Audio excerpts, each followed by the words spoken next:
prestige as a gentleman. This time, the money was a reward from the emperor, so he dared not spend a single penny recklessly, for fear of becoming a typical example of corruption and having his head hung in the bustling city for people to see. Everyone wants to be rich, but few people know how painful it is to have money but not be able to spend it. Even in the capital, there aren't many clothes that fit Ivisa's figure and suit her well. It would be too late to find a craftsman to make a high-priced custom-made outfit, so he could only take the two girls to all the high-end clothing stores in the capital, using his eyes that were good at discovering beauty to find pretty clothes. Despite his best efforts, his total spending so far has not exceeded 200 gold coins, less than 2% of the total amount. Although the emperor didn't say he had to spend all 10,000 gold coins, or what he would do if Ivisa's clothes weren't satisfactory tomorrow, he still felt a persistent sense of urgency and anxiety. Only by wandering around the capital like a donkey, searching for those exquisite clothes that have not yet been discovered, could he feel a little more at ease. The emperor has really outmaneuvered him, driving him to this predicament with such ease. These are all his personal feelings, which Helen obviously cannot understand, and he doesn't want her to understand either. In her opinion, his enthusiastic and zealous behavior in buying clothes for Ivisa was no different from what those clueless young men who were eager to dress up their beloved girlfriends did. And she was actually his official girlfriend, so it's probably like watching your husband busy himself with his mistress right in front of you. It's perfectly understandable that she might have some minor emotional outbursts. Let's talk about it next time. I have my reasons for doing this. If you don't want to go, you can stay at home. I'll at least come over and say hello after I'm done shopping. Perseus embraced her, forced himself to stand up, and then gently laid her back on the bed. He did not explain what his so-called reasons were. Was it because he was truly too infatuated with Ivisa, or was it for some other reason that wasn't so ambiguous and didn't require her, his girlfriend, to be wary? Let her guess if she wants. She could get emotional if she wants. This gives me a good reason to distance myself from her for a while, so I can focus on things that are more important than being happy together. He had previously reflected on his mistake of indulging in beautiful women and stayed away from them for a period of time. But it didn't last long. Somehow, it reverted to its original state, or even worse. Perhaps it was truly the irresistible charm of Miss Helen that made her so captivating. Even if you know she's tempting you, even if you're determined to stay away from temptation, you'll still unknowingly fall into her seductive trap.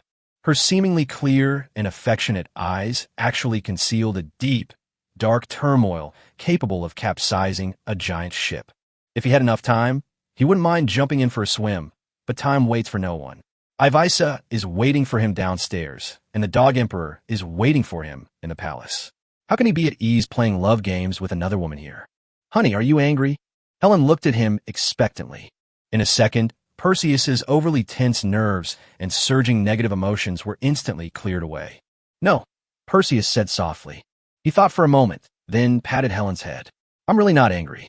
I just want some time to do things that only I want to do. Is it really impossible for two people to be together anytime, anywhere? She asked. How can we do that? Unless they are the only two people left in the world. Then they won't have any more worries.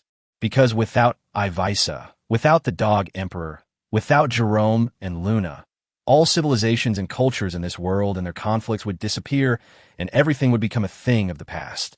They had nothing but each other. That sounds quite interesting. However, he only found it amusing. He didn't want the world to become like that.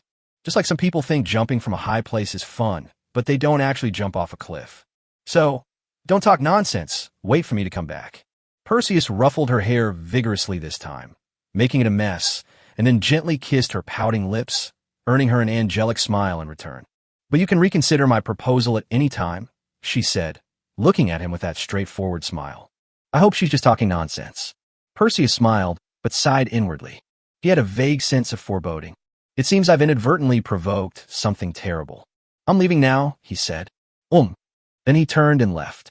When he reached the door, he looked back but did not see those scarlet eyes again. There was a sense of relief, a touch of regret, and a subtle, almost imperceptible fear. What's wrong? Honey, have you changed your mind? She said with a smile. Perseus said nothing, mustered his courage, and resolutely opened the door and left. After the door closed, Helen lay on the bed with her arms outstretched, staring at the blank ceiling. Is he too scared to speak? Or is it because he loves her too much that he doesn't dare to say it? No matter which one it was, it made her so excited. However, as a woman in love, she still prefers the latter. The thought of his seemingly casual, superficial, yet profoundly deep love for her made her. I really want to have your baby soon, darling. She fell asleep with a happy, expectant smile on her face. Chapter 82 Showcase. In the end, I managed to visit all the high-end clothing stores in the capital, but the results were less than satisfactory, with all sorts of clothes spread out on the bed. The total spending was just over 500 gold coins. Under Perseus's persistent urging, Ivaisa reluctantly tried on all the dresses, and each stunning appearance dazzled him. She wore the same armor she had bought before as her inner layer, and for the dress, she chose a simple and elegant emerald green long dress, taking into account the opinions of both of them. No girl is immune to the desire to be beautiful, not even Ivaisa. Standing in front of the full-length mirror, Ivaisa stared at her reflection with a blank expression, occasionally turning slightly to admire herself from different angles. She was clearly very happy with her current look, and so was Perseus. Actually, he thought Ivaisa looked good in any dress, but seeing her being so girlish was rare for him, and he was able to capture her adorable appearance, which changed every second, with eyes that he couldn't bear to blink, and then treasure it in his heart. After admiring the pieces, Ivia picked up the only piece of jewelry she was willing to buy. A delicate white silk scarf, as thin as a cloud, was tied around her neck, concealing the ugly mark of slavery. Perseus felt conflicted upon seeing this. In truth, he also didn't want Ivaisa to have such an ugly and humiliating mark on her body. Unfortunately, his system required it. Moreover, if they're not given a slave seal, the Dog Emperor will not let them go. The slave mark is not impossible to remove.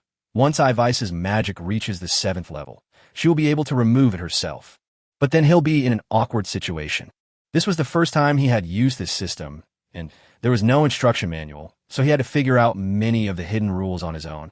It is known that the various abilities he acquires are related to the degree of obedience of the slaves to him. Obedience increases when it increases and decreases when it decreases. So if this slave is no longer his slave, obviously no matter how high his previous level of obedience was, how powerful the abilities he gained were, or how important they were to him, they will all be instantly reset to 0. According to imperial law, if Ivaisa were to remove the enslavement seal, she would no longer be his slave. But what about the system? Is the system's determination of whether a person is its slave closely related to this slave mark? If that's the case, then it's troublesome. When he becomes a penniless loser again, how could Ivia possibly still care about him? Without the slave seal, they couldn't even threaten to die together. When the time comes, the two of them will go their separate ways. If Ivaisa happens to slap him to death, it would be considered a great act of mercy. She's just being overly compassionate. As for cooperating on the premise of rescuing her family, stop joking. By then, she must have already learned from him that her mother and sister were still alive. So why would she need to cooperate with him? With just a word from her, Jerome, the perfect man who is better than him in every way and is also loyal to her, would immediately kneel down and swear allegiance to her. Then everything will return to the original storyline. He, an insignificant passerby, should be grateful to the great heroine, Lady Ivaisa, for barely surviving. What's the point of talking about embracing the most beautiful woman in the world? What's the point of talking about dominating the world? This is an issue that absolutely cannot be ignored, and we must find out immediately. Hopefully, the system can be a little more humane and understand that he's just a nobody who has gone through so much scheming, cheating, and deception, and that sleeping on the ceiling isn't easy. It shouldn't be so extreme. Otherwise, there are actually ways to solve this. He just had to sacrifice some of his conscience again, becoming even more ruthless. He didn't want to go too crazy unless absolutely necessary, because that would make him seem like a villain who would be killed by the righteous protagonist. But if you push him to the brink, he won't just sit and wait to die. In any case, let's do a small experiment to test it out before that happens. Buy a slave with some power.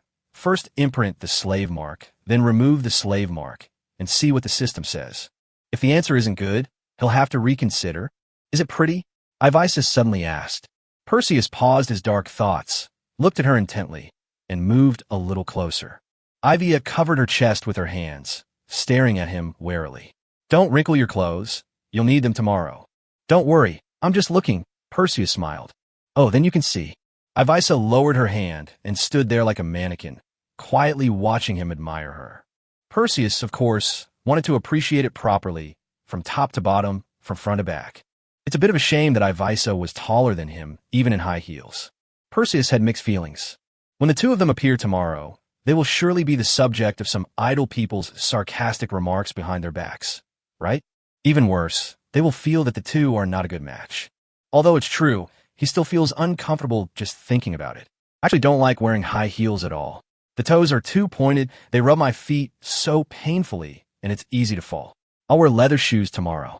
Ivisa casually kicked off her brand new patent leather high heels and stood barefoot on the floor. Perseus paused for a moment, then laughed. What's wrong? You look great in it. You don't look good if you don't wear it. She, who had been looking to the side, gave a cold glance over.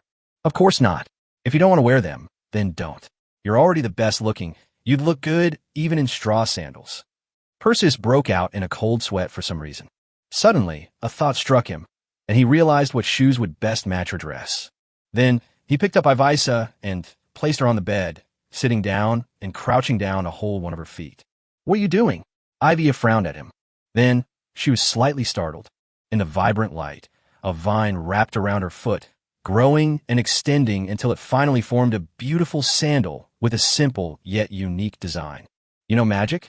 And you're almost a 6th-level mage. Ivisa was genuinely surprised, her face darkening.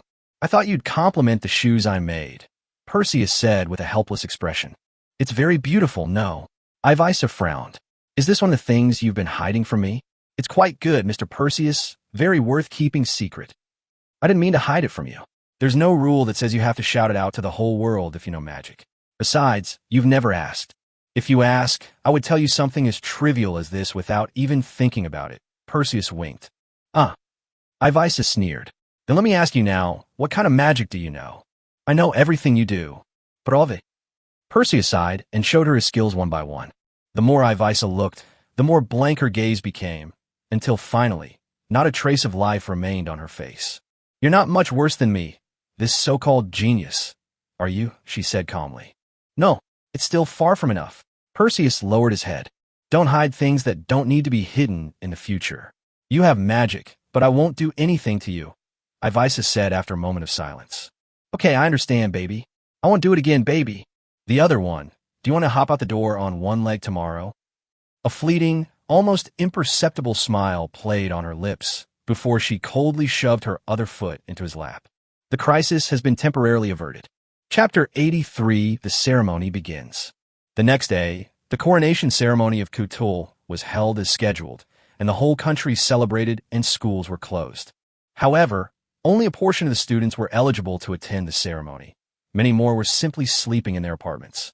Perseus was wearing a very ordinary dress and didn't dress up much. The woman beside him was stunning enough. No matter how hard you try to dress yourself up, you can't possibly steal her thunder. Making yourself look like a gaudy rooster will only make you a laughingstock. Holding this girl's hand and presenting yourself in the most unpretentious way is the best approach. And so, the two left the apartment and headed toward the courtyard. Along the way, everyone's eyes lingered on Ivisa. She didn't wear heavy makeup either, appearing with a completely bare face. People wear makeup either to cover up blemishes or to compensate for less attractive features. Her face was flawless, and her features were equally exquisite and perfect. Adding makeup would not be the finishing touch, but rather superfluous. Her emerald green dress wasn't particularly luxurious, but it looked absolutely stunning on her, radiating brilliance from every angle.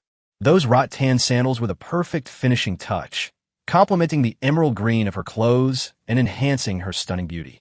She looked like an angel who had strayed into the mortal world, pure as a forest spring, so beautiful that it moved one to tears.